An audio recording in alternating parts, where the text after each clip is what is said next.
Welcome to the Crazy Cool Family Podcast with Don and Suzanne Manning. A podcast where we share with you great insights about everything family from over 30 years of parenting 7 kids and over a decade of equipping parents through our Crazy Cool Family ministry. So let us inspire and equip you to build your best family. Hey, Crazy Cool parents. Do you struggle with discipline in your home? Are you spending endless amounts of time correcting, nagging, and fighting with your kids to just obey? If you said yes, yes, yes in your mind, or maybe even out loud, then we have an amazing invitation for you. Dawn and Suze are launching the first ever Crazy Cool Family cohort. It's a 3-week virtual cohort for parents wanting to learn to correct effectively. It starts in early April, and we'd love for you and all your friends to join. If you need a breakthrough in your discipline, then this is your next step. All the information can be found by clicking the link in the show notes. Don't wait to sign up. April will be here before you know it. Come invest in your family with us in the first ever Crazy Cool Family cohort. Hey guys, welcome to the Crazy Cool Family Podcast. We have someone all the way from Canada. We're in Texas, so you guys may be listening. Who knows where you are in the world that you're listening to? But in Texas, Canada is a long way. So Shiraz, welcome to the podcast. Don, I appreciate you having me on. Thanks, man. So Shiraz has written a book called Well Done, and he is also let's have you tell us about you and your background and just the way, you came from the business world over into more consulting. And so tell us all about that. Such a broad question, right? I do a really bad job, Don, honestly, of speaking about myself. It is not my favorite topic. I'll spend all day talking about you, but I'm not sure if I'm like most people. You tend to not want to talk about yourself because you don't want to focus on yourself. But I think that was what the switch was for me, is when God began to speak into my soul, telling me that I mattered and telling me that what I do matters and the work that I do matters. And that's really has maintained my focus on my journey, is to help everyone else also be reminded that the work that we do matters. More importantly, the relationship that we get to experience with God matters. So to ask me the question, how has that journey gone? If I were to rewind to when I was 19, I was on my way to seminary, and a crucial conversation happened with the leadership of the church that I was attending that were, pretty much sending me to this seminary. And it came down to church management, not about the gospel or theology, but it came down to church management. And I loved it. And I didn't choose one or over the other. It's just my journey has always straddled the concepts of what it means to effectively steward church and his people. So I've always straddled both sides of that equation, Don. I think that's how, we've always been involved both in work and ministry, but that's led you to a career we're in the business world. And yet you've been, kind of on that fence between business and ministry for pretty much your career, if I remember right. Absolutely. And there was so many frustrating moments that folks, I'm sure you're listening in, is thinking you've had a few of your own frustrating moments where you weren't sure that what you are doing is what you're supposed to be doing. Maybe I need to spend some more time on the kingdom side. Maybe I need to spend more time making money, because sometimes working in the kingdom, you don't see a tangible bump in your bank account. And when you have practical needs to take care of, how do you balance out that thought? And what finally settled the issue for me, Don, after so many years, was I just felt God saying to me, can you just walk the line? Can you be comfortable in what you have, meaning being in ministry and in a business setting at the exact same time?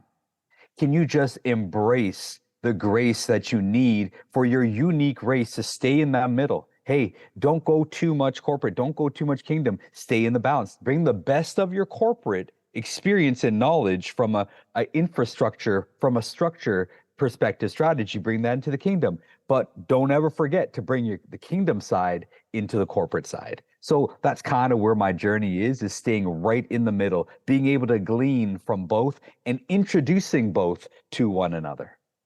Yeah, which means that you've worked in the corporate world, but you've also had a ministry purpose. And that's kind of gone, would you say over time, it kind of went from more work related to more ministry related over time? Or what's been that balance? Over time, it's actually gone the other way. And what's really interesting, so we're all familiar with the movement, probably the late 90s, early 2000s, and they would call it faith at work. And the whole idea, Don, was, hey, how do we get people to be more vocal and stand up for the morality of our faith? Stand up for what Christianity represents and evangelize the workforce. Hand out your tracts. Let them know that there's a God that loves them. And that's awesome. I think that's beautiful. Why wouldn't we do that? And, Right. God kind of changed that equation for me. For me, it was, I'm in sales. I'm in operations. I'm on the strategy side. Okay. Can you be the person who has the best results at the end of every month? Can the teams that you manage set records when it comes to the performance? Let the people know that the glory of God is on your life, and you might not even need to hand out a single track. If you do the best work, people always, I mean, we live in a bandwagon society, right? People always want to have a piece of the good stuff going around. And right Right. now in your state, there's probably a little bit of a frenzy about baseball going on right now in Texas right now. A Yeah. little bit of a frenzy, right? And people are coming out of the woodwork to follow baseball right now in your state. If they weren't following all year. Why? Because people want to be around goodness. They want to be around glory at the end of the day.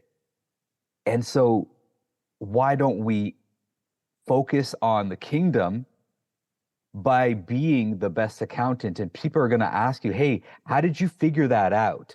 How did you know that there was an anomaly? How did you save us XYZ dollars?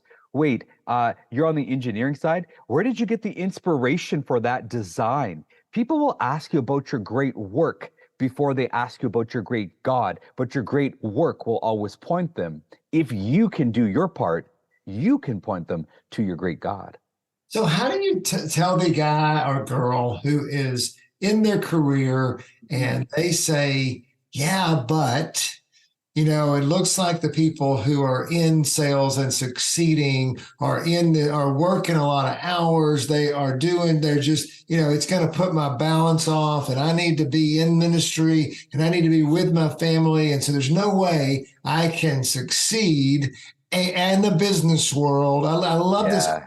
I get it all the time, and you and I both have run that balance of being able, and I'm just curious what you say to people of, oh, that really takes too much effort and energy. So I'm going to be good at what I'm doing, but I'm not going to be excellent because that just takes too much. It takes away from the kingdom, takes away from my family.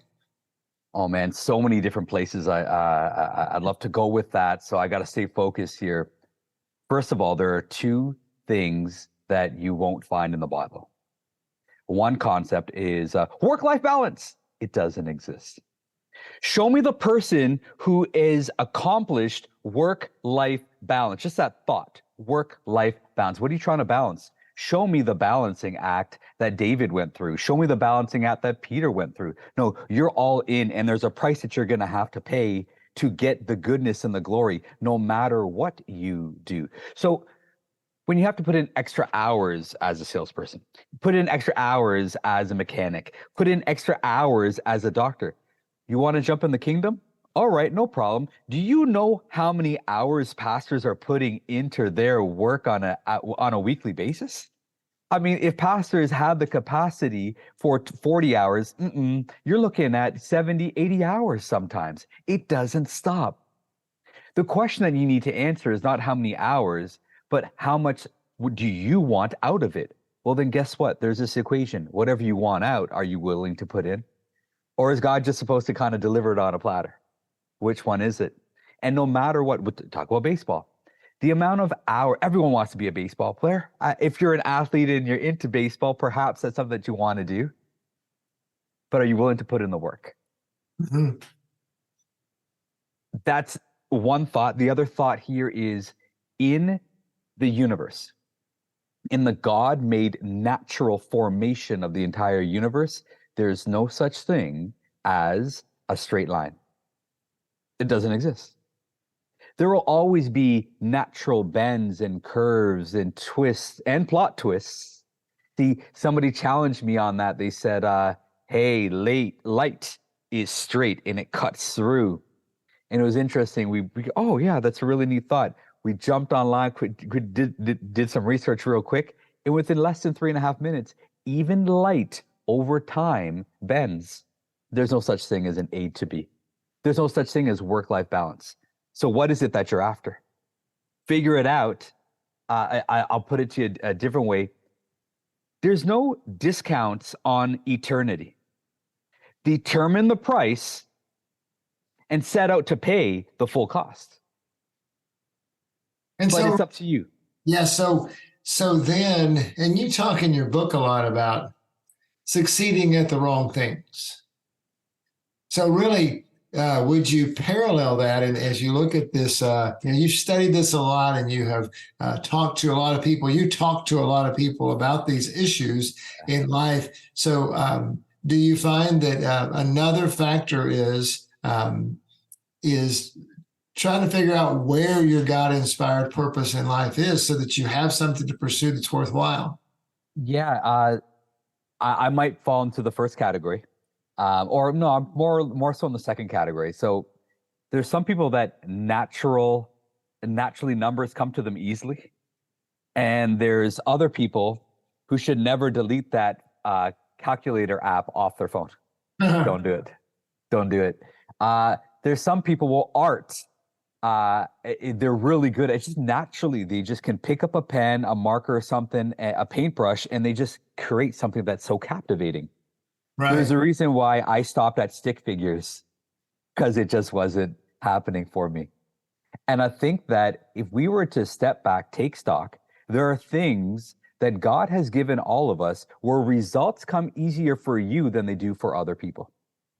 That might be not the totality of your answer, but that might be the breadcrumb, the clues and the cues to suggest what you were sent to the planet to do.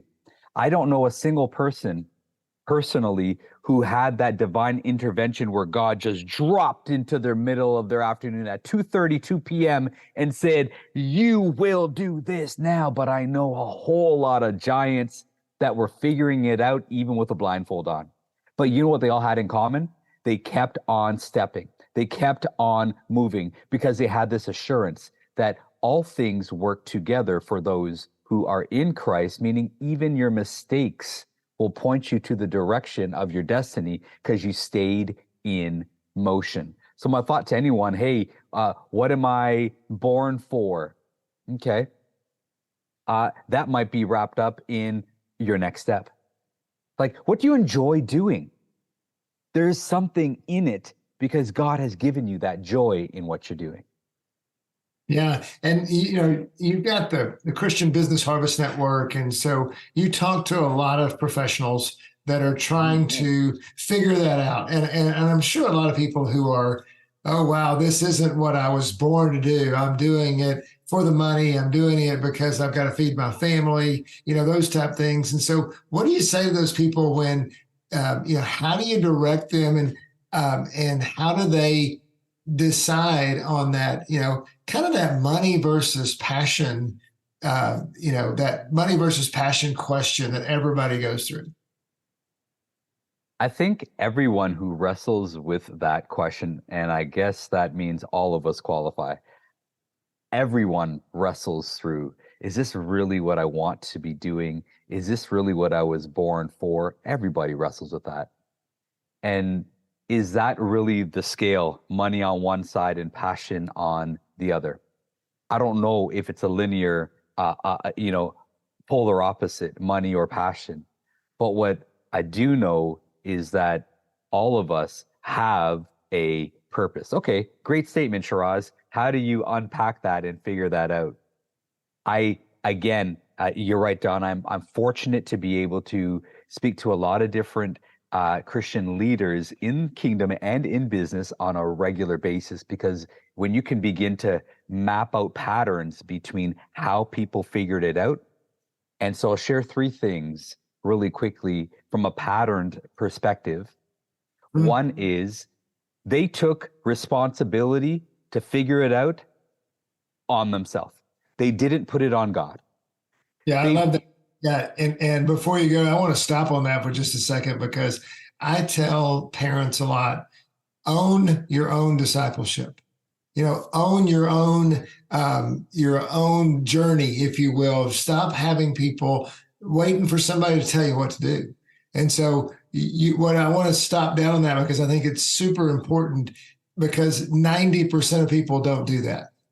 And maybe, in certain classes of people, certain connections and certain ways of doing things, there are maybe a higher percentage, but most people in general are waiting on life to tell them what to do, rather than proceeding and pursuing their own journey. Wouldn't you say?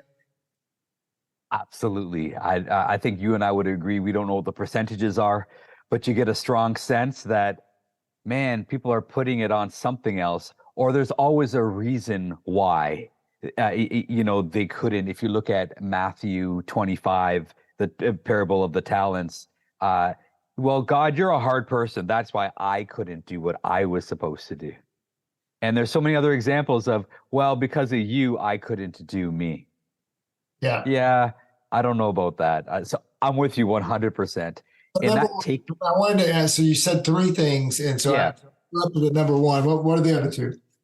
Well, just to reinforce the first thing about taking ownership and accountability, right. Romans 12:2, very popular scripture that most people will be able to quote, be transformed by the renewing of your mind. Right. And unfortunately, most people, and I don't like saying statements like most, but in this case, it might be true. Most people don't know the rest of the verse. Yeah. You see, the rest of the verse is so that you can test and approve God's perfect will for your life. Mm-hmm. And when you break it down in the Greek, what is God saying here? He's saying, God's asking me to approve his will for my life? I'm supposed to approve the sovereign's will for my life? Yeah. And he's saying the moment that you approve it, you're putting your own stamp on it. You're taking accountability for it. You're taking ownership for it, because you have said, I'm now bought in. I buy in. Your approval is telling God, I buy in for your plan for my life. Let's go. Yeah. So that first piece is that ownership, that accountability, that approval that what God has for me, he has for me. Let's go. Now, a second thing that I would certainly, you see a pattern with people, is preparation. You don't know when that moment is coming, but you're not waiting for that moment before you're doing something about it. If you get a sense that you should be a carpenter, how many years of schooling have you finished already? Right. If you get a sense that you should be a public speaker, which, Don, you and I know, a lot of people love themselves some microphone time, or they really want that stage time. Yeah. How many hours do you practice in your basement preaching in the mirror? You don't. I firmly believe that we have a responsibility to become better at what we are better at. It's the same thing. God has designed you and I to be better at something than other people. Are you leaning into that and developing that skill and applying your will to God's will? Yeah, and so, absolutely. And I want to a couple of stories that I just think really illustrate that point. Pastor friend of mine, who's a terrific leader, he was 25, 26, and was in a position to where he was in a job that was not fulfilling for him, but he didn't feel like he was supposed to leave at a church. So he just decided to read leadership books, read 100 of them. And then he didn't know what was going to happen, then got the call to be the senior pastor of that church. Wow. Been there the last 12 years and is flourishing. Another story, I only heard about this a couple of years ago, but in college, my big brother in my fraternity was a guy who just barely made it out of school, 2.5 GPA in marketing, just barely made it out of school. Went to work for our company bus barn, that ran the school buses, just a decent job, but nothing major. And I heard about him a couple of years ago, and he just decided to become an expert in leadership and people development. And so he wound up going to work for the bus company that ran all the buses, a company called Bluebird.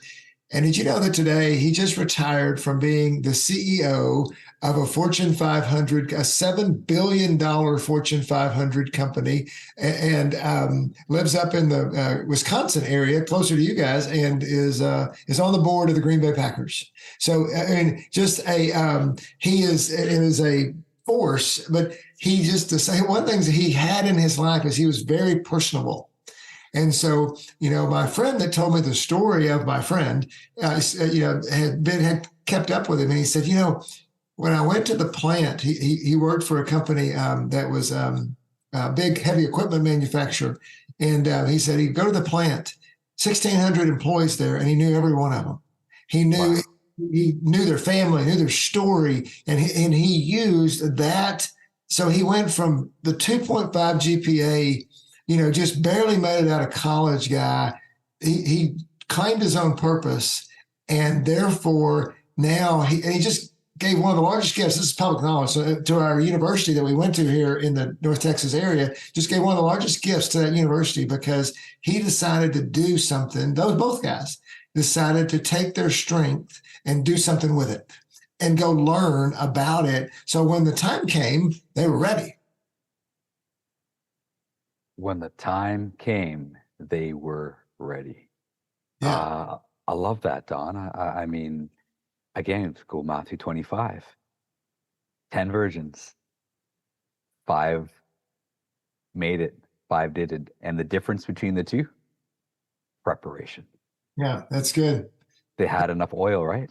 And so then let's go back to, so you've got people, let's say a guy or a girl is 33, 35, 37, and they've been, working in the world, they've gotten their degree, they're in their career, they've got a couple of kids.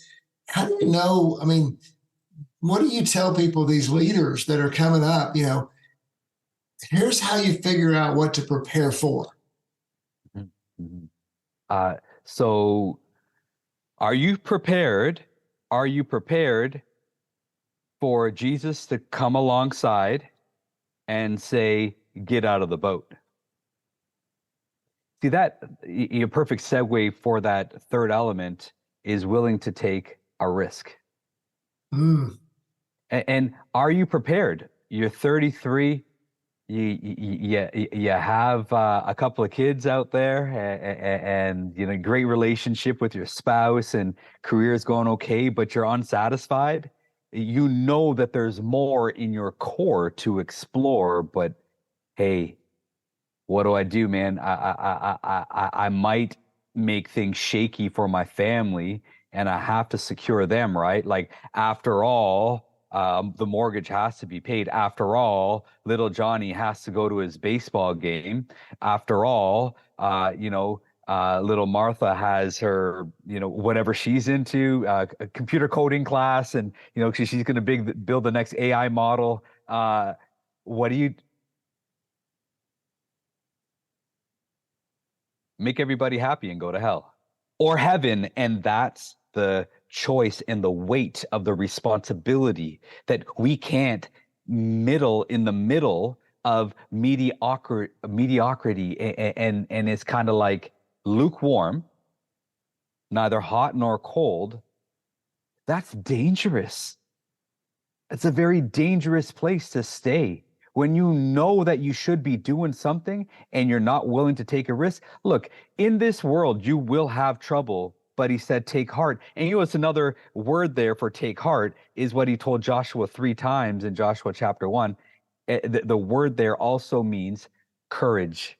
Take the heart of a courageous one. He's saying, take heart. Take courage. So that third step, and thank you for that segue, again, ownership, accountability, develop your skill, and then do something about it, even if it's going to cost you something. You want your purpose, or do you want a silver platter? Because purposes, they're not served up on silver platters. Mm-hmm. What are you willing to do about it?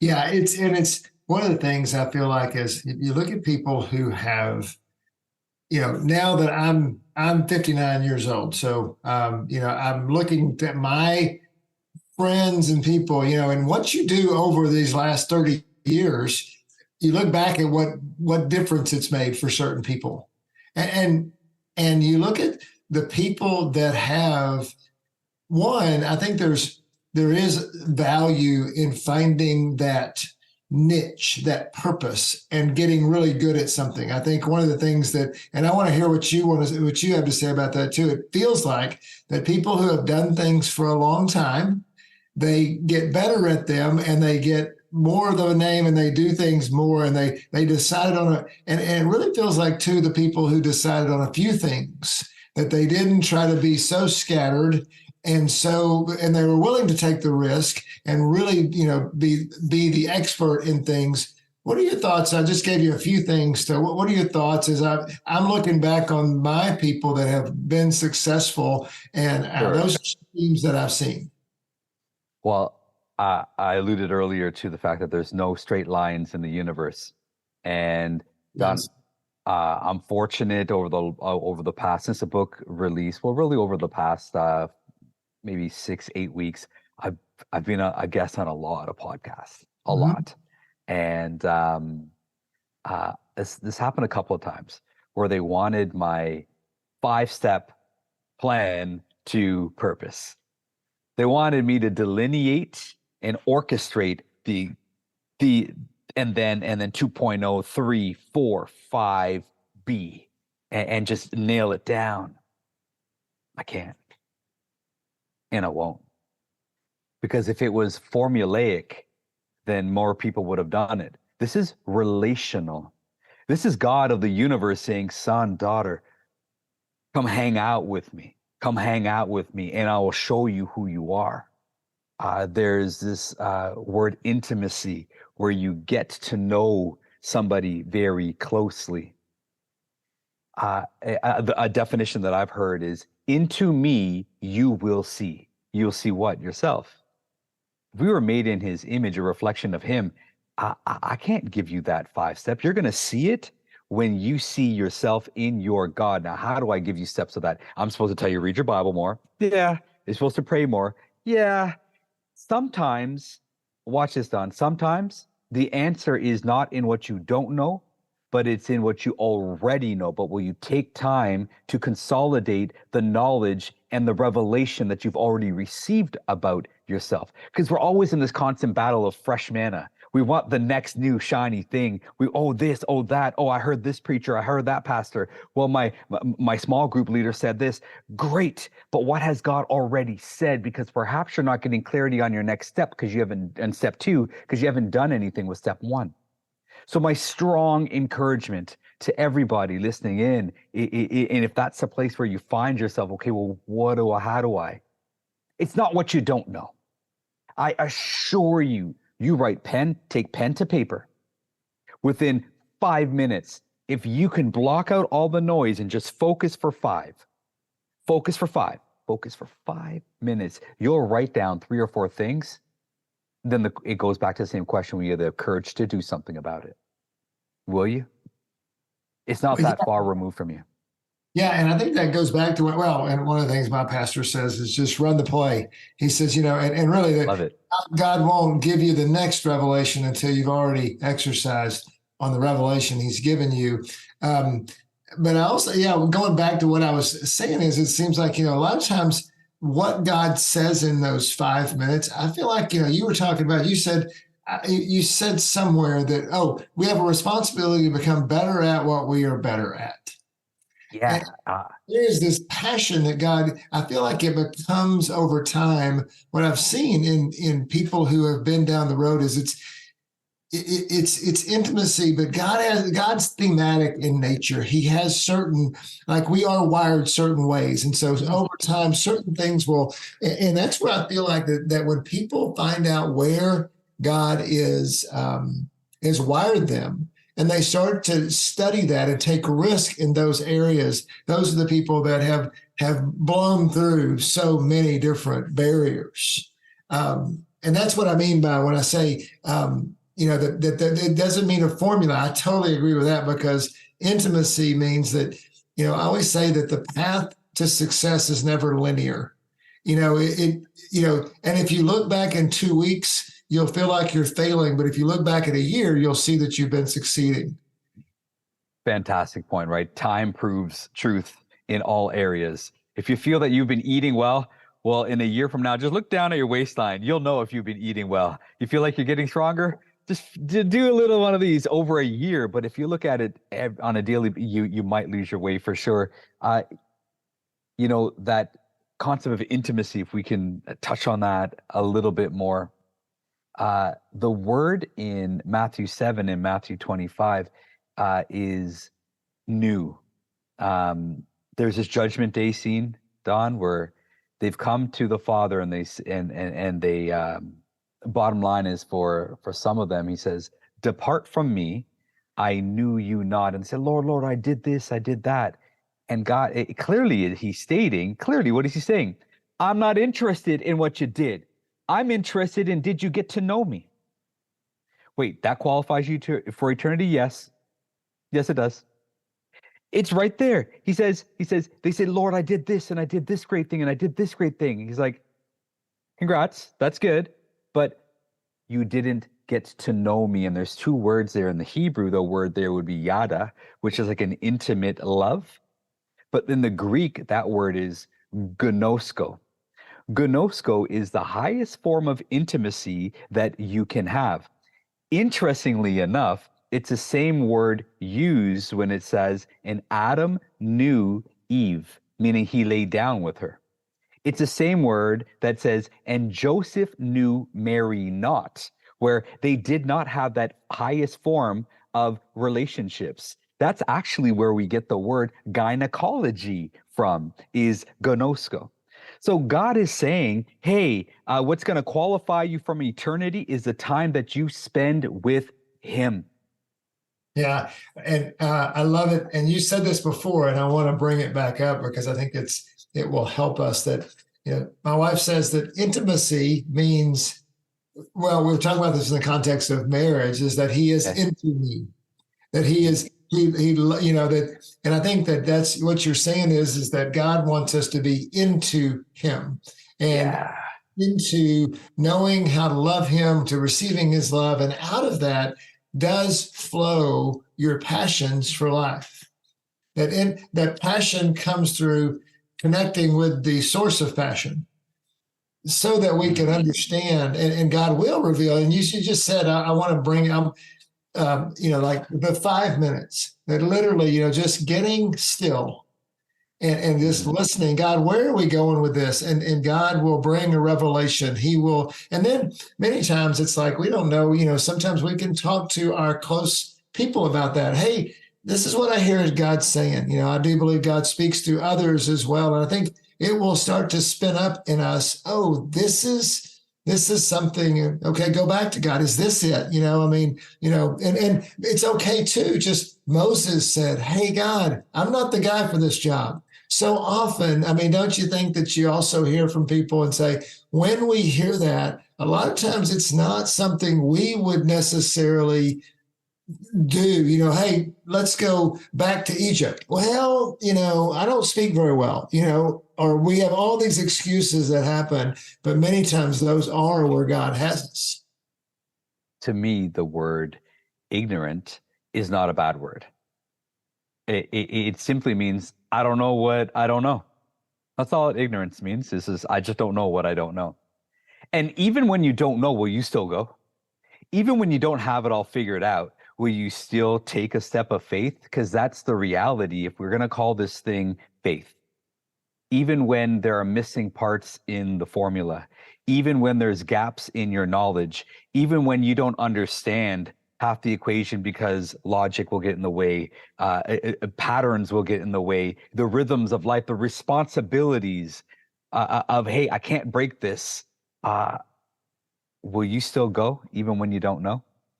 How do you quantify that, Don? Like, how do you quantify what it means to jump out of a boat? There was no guarantee that he was going to walk on water, but there's a guarantee that you weren't going to drown. Right. And so one of the things that gets in the way is the people in the boat, their opinions. Like, Don, people's opinions don't matter. It's how much we value them that matters. What will my fill in the blank say? But what if it doesn't? What if it does? It's called faith because we don't know. And anyone that tells you that they knew that they're lying. How many kids do you have, Dawn? And if somebody, 59, I'm going to rewind like 40 years and like, yeah, I'm definitely going to have this many kids and and it's going to be fine. And I get to have, by the way, folks, you don't know that I love that's not a backdrop. That's actually his millwork in the wood office. Like, I love it. His bookshelf there. You never knew you were going to have that. You didn't know how amazing your marriage was going to be, but you kept on working at it. Yeah. You kept on doing what you do. And eventually you stacked it good on good on good. And then eventually there were some cracks in it and it fell apart a little bit, but you didn't go all the way back to 1. Maybe you dropped from 17 to 14, and then you shot up to 21, and then maybe to 18. And then you went up to 35, and then maybe something disastrous happened back to 20. And then you went all the way up to 75 because God's just good like that with his fast forward button. But there's no guarantees. Well, and I think, it's even so often in this, and I'd love to, get your thoughts on this too. In this day and age, we think with all the craziness out there, there's so much risk. But in reality, there's never been a better time in history to be able to explore who we are. I mean, that is one of the advantages, and all the culture shocks that we have and all the things that are happening with technology and the fast pacedness of this world. Opportunities abound, and there's so many things that people can do they couldn't get close to doing 100 years ago. And so that's the season that we can say, hey, we can take risk and we can do things, because so many ways that we can reset ourselves if things don't work out. So I work for one of the things that I do, I'm the media host and consulting editor for a business magazine. I won't give it a plug, so I won't mention the name, but it's here in Canada. It's a national publication. And I'm fortunate because I get to spend time with a lot of giants in business. One area of focus over the past, for the better part of this year, 2023, the better part of this year has been AI, artificial intelligence. And I get to connect with some giants, like some global figures, talking about the concepts of AI. And whether it's good or bad, I'm not going there. I will in a minute, but not right now. I get to spend time with minds who are willing to not know, but still go. We don't know if this works, if this code is going to work. We don't know how the market will, but I'm willing to put my all into it. And they're developing some crazy things. Nothing amazing has come out of tiptoeing around. Right. Nothing great. Maybe from behind the lines, I can throw a javelin at Goliath. No, nothing great came until there was a great moment where you just took a stand for yourself and said, enough is enough. Even if my brother is going to kill me, my name is Jacob, and I'm going to go back and see Esau. And I know that the word is out there that he's trying to kill me, but I've had enough hiding in my uncle's home with my 2 wives and all this whole tribe of kids that I have. I've had enough. I got to go do something about it. Peter eventually did something about it. Everybody did something to take a stand. Yeah. And what we all got. What's your stand? What is God calling you to take a stand on? And when you do that in the direction of your destiny, because you got some cues and clues, you get to what Don was saying. Hey, there hasn't been a better time.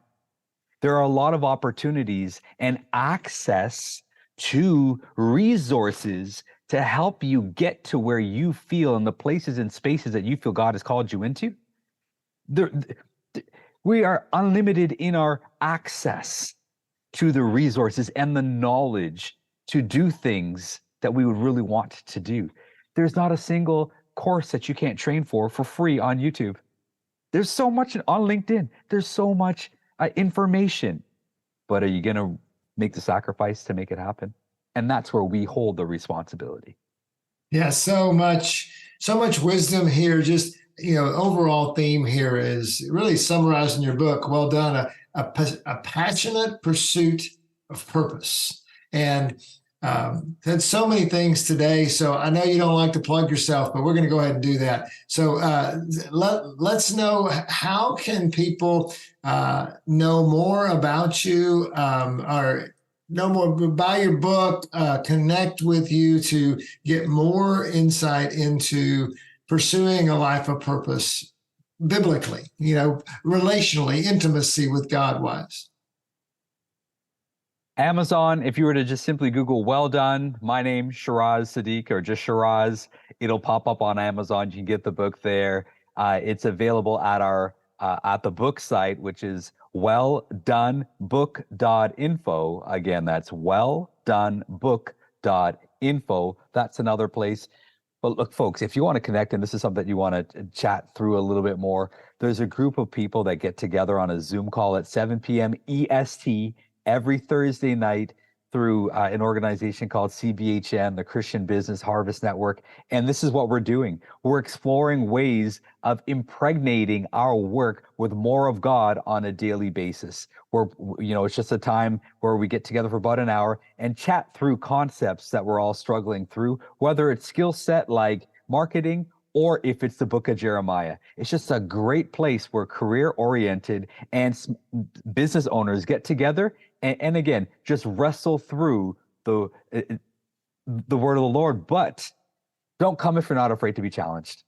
It's not Yeah, can we put a link? I will obviously put the link for the welldonebook.info. Is there a link I can put in the show notes that will get them to that Thursday night? Yeah, cbhn.net, or even better, you can email the team here at connect@cbhn.net. Again, that's connect@cbhn.net, and somebody on the team will certainly get back to you. And folks, we don't pull punches. We challenge each other. It gets a little gnarly sometimes, and we love it. Just the whole principle of iron sharpens iron. Well, we're not afraid of sparks flying. We're always after the truth, and if it means that we got to wrestle through it, it's a great opportunity. If you're wrestling through what one of your purposes are through the concept of work, don't be afraid to join us. We will. I see that here as I was just pulling it up as he was talking. So I didn't know about the book for sure. I didn't know about the peer group nights. And so we will put that link in there. We'll get that all in the show notes for you if you want to be a great way to just learn from others. Again, that's maybe your next step in, figuring out something different, figuring out something new, figuring out your purpose in life. So often it's like, it might be, I can look back on my journey and say, wow, when I read that book, that was the marker. Or when I listened to that person, that was the marker. I just remember one time somebody gave me a cassette tape on grace. And, that'll show how old I am. And it'll, just that I listened to that tape, and that guy, he spoke to me in a way that I'd never heard of God's love.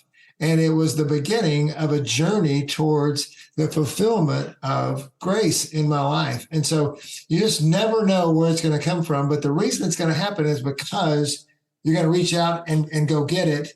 And you're going to make sure that really is, you said there's not a formula, and that's true. But one of the maybe not formula, but one of the key characteristics is is somebody's willing to step out and go get it and not wait for somebody to happen to them. So Shiraz, thank you so much for being with us.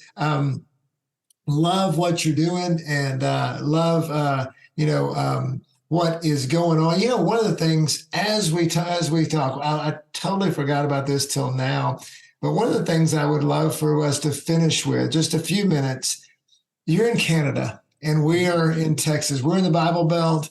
And one of the things we were talking about, pre-podcast was just the environment in Canada of faith. And what you mentioned to me is that it is a multi-God culture versus and I feel like the reason I want to bring it up is because I feel like we are moving towards that in America. And it may be slower for some people, it seems fast. How do you share your faith and how is it different than you see? Because you talk to people in America too.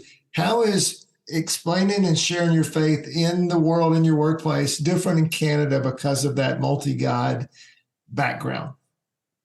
Yeah. If I were to say, if I'm standing in Texas and I say something about God, the default automatically is the God of the Bible.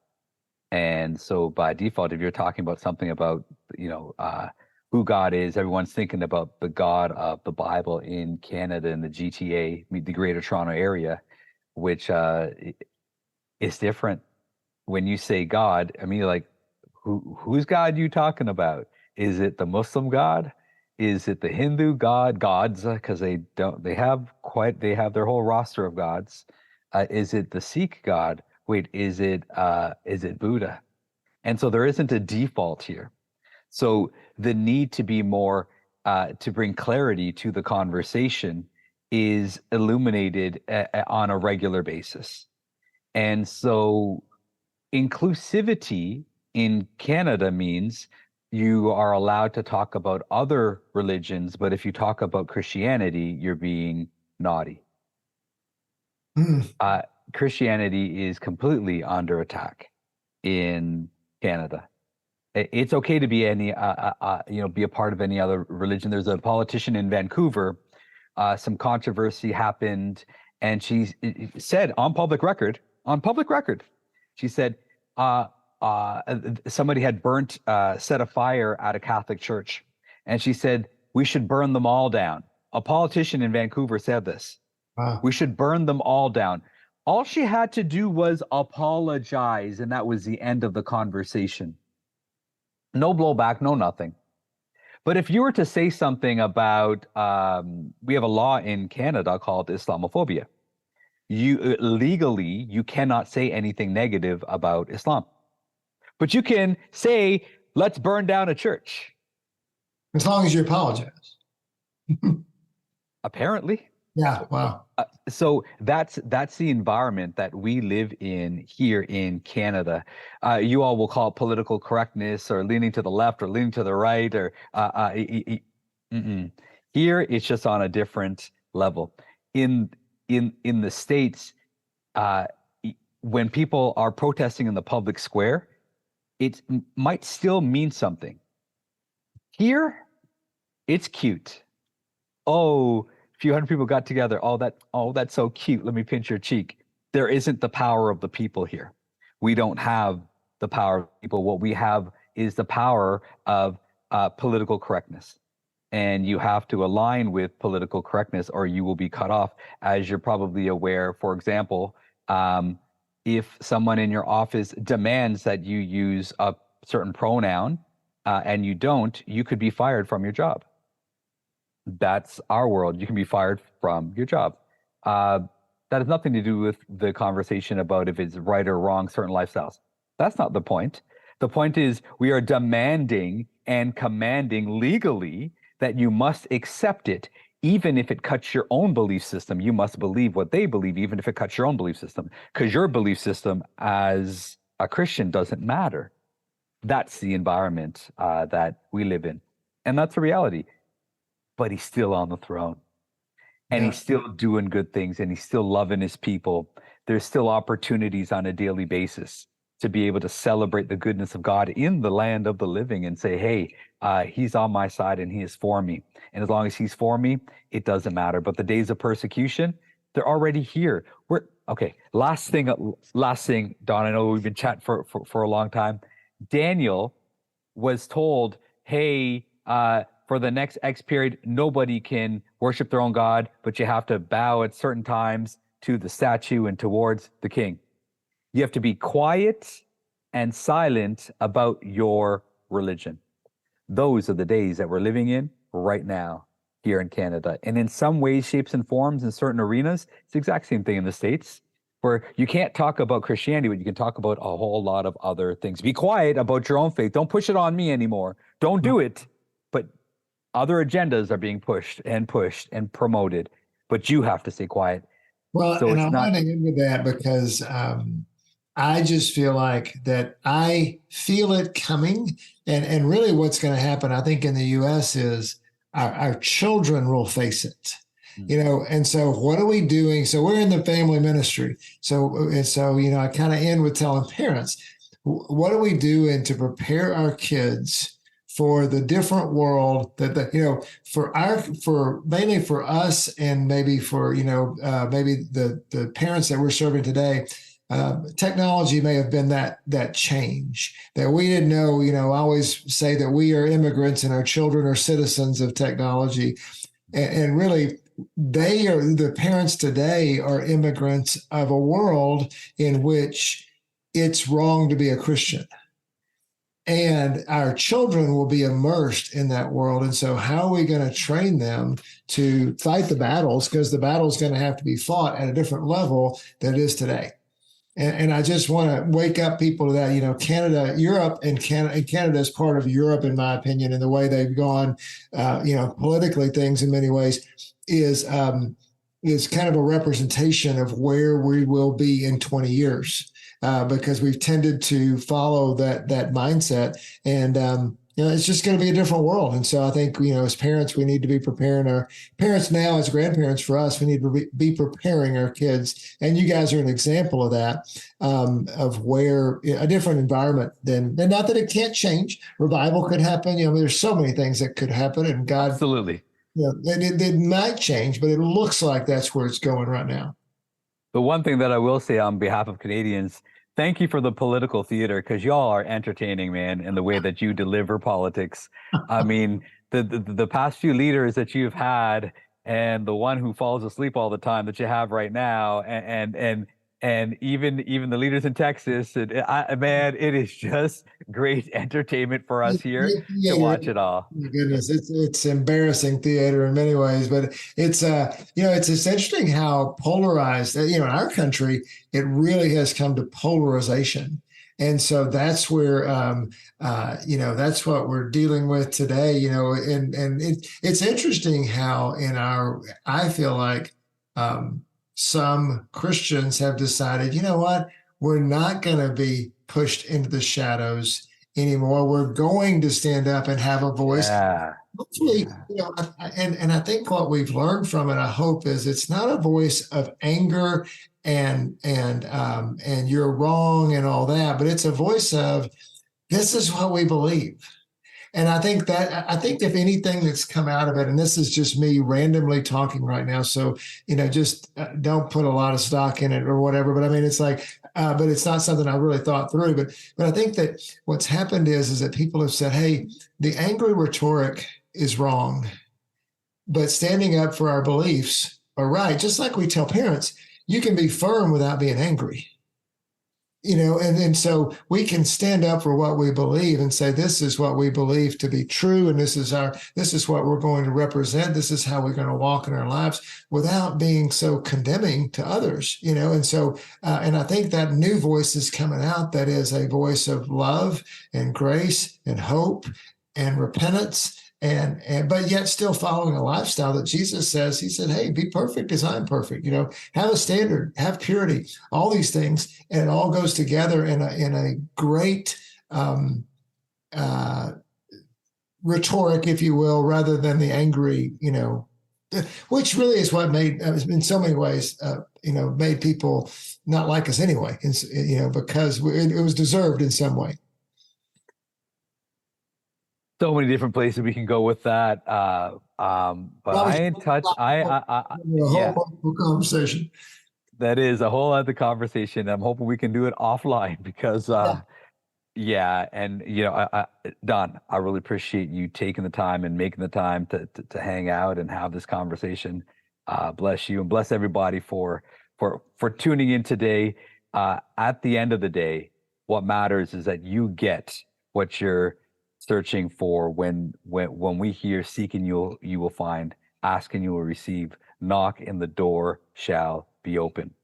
The question isn't will that happen? The question is what are you seeking? Because you will find what you're seeking. If you're finding a reason why you can't find your purpose, you'll find the reason why you can't.